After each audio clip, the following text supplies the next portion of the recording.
Okay, this is a drill where we're just working on taking a secondary and understanding what a secondary is, what the point of it is. It's a simulation drill similar to that first drill. You as a coach can be on the mound and you can simulate throwing a pitch and then they respond to you. So in that first drill, you can operate that way where a coach kind of throws a fake pitch, the player takes a swing at nothing and then runs out of the box and does what they're instructed to do. This is a similar thing where you as a coach can be on the mound and you can simulate throwing a pitch, and we can have one kid on the base, or we can have a kid in front of the base, a kid on the base, a kid behind the base. We can have 4, 5, 6 kids, just as long as they can all visually see you and react. They can all be kind of lined up along the baseline, so you don't have to do this one kid at a time. You can get a lot of reps if we figure out how to get the kids in a position where they can all see you and they can all kind of work together. So the idea of a secondary, let's talk about at the Mosquito level. At the Mosquito level, where they can't take a lead, they got to wait for the pitch to come out of the hand. What we got to do is we got to get them in a position where they're on the base, and as that pitch kind of makes its way out of the pitcher's hand and it's traveling towards home plate, it's going to be one big hopping kind of shuffle step where the left foot kind of starts first. We don't want them to go right foot, then left, right. It's more a matter of they're on the base, they're ready to make their move. Pitch is leaving the pitcher's hand, and it's a big old left-right landing right here.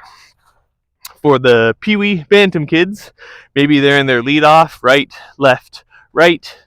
And what ends up happening is as that pitcher makes that move, and we definitely know the pitcher is going home here because we're going to have a matter of a little bit of a leg kick and a wind up and then a land and throw, we can afford 2 shuffle steps. So the difference with the Peewee Bantam kids compared to the Mosquitoes, it's ball release, left, right.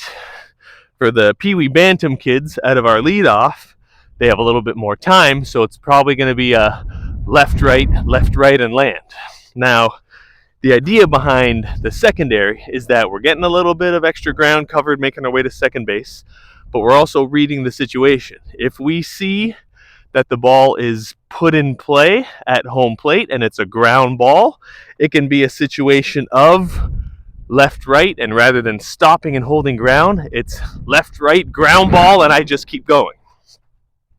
Similarly, maybe it's not a swing, maybe it's not a ball put in play, but maybe it's one of those situations where it's a wild pitch, the ball clips off the outside of the catcher's glove, and we read that the ball is going to the backstop. That situation can simply be, I'm in my lead, and I'm getting my secondary as the pitcher definitely makes their move towards home plate, and I'm going to read it as shuffle, ball in the dirt, and I'm gone. So working on a secondary and having them understand how active they have to be on the base paths can not only help them stay a little bit more focused in the game, it can help them take some extra bases. It's a little bit more fun, it's a little bit more active, it's a little bit more engaging, and it feels a little bit more like they're playing actual baseball rather than just being here and just waiting to see what happens, or rather than being here and waiting to see what happens and then maybe I'm kind of doing one of these. We're trying to get them to be a little bit more active in their minds, active in their bodies, to understand that on that pitcher's move, I'm going to take my secondary and I'm going to respond to what happens at home plate. Maybe this one is secondary, catcher catches the ball, and I got to make my way back. Now I'm safe. Little note for how secondaries work. We do not want to encourage our players to take their secondary and just hang out there. I talked about drawing a throw. This is a situation where we don't really want to draw a throw. We don't want our kids to be out here in their lead, and on their secondary, they work their way out here and they just kind of sit here, and the catcher has the ball and we're waiting to see what happens. On the secondary, if we see that there isn't an action in this pitch, we're going to be in our lead. We're going to secondary, ball hits the catcher's mitt. We're going to hustle back. One other note, we want to think about the timing of the entire thing in terms of when our right foot hits the ground, okay? We want the player's right foot to be hitting the ground just after we read what happens. So it's almost like we're approaching our landing and we're giving ourselves this kind of moment right here to see what happens. Because if we see that there's no action on this pitch and the ball actually hits the catcher's glove, we can land and press back. But if we see that on our landing of our right foot, just before we land, we see that the ball is put in play or the ball makes its way past the catcher, we can really quickly make that decision to shuffle, and the ball is put in play, and I'm just going to carry on and keep going.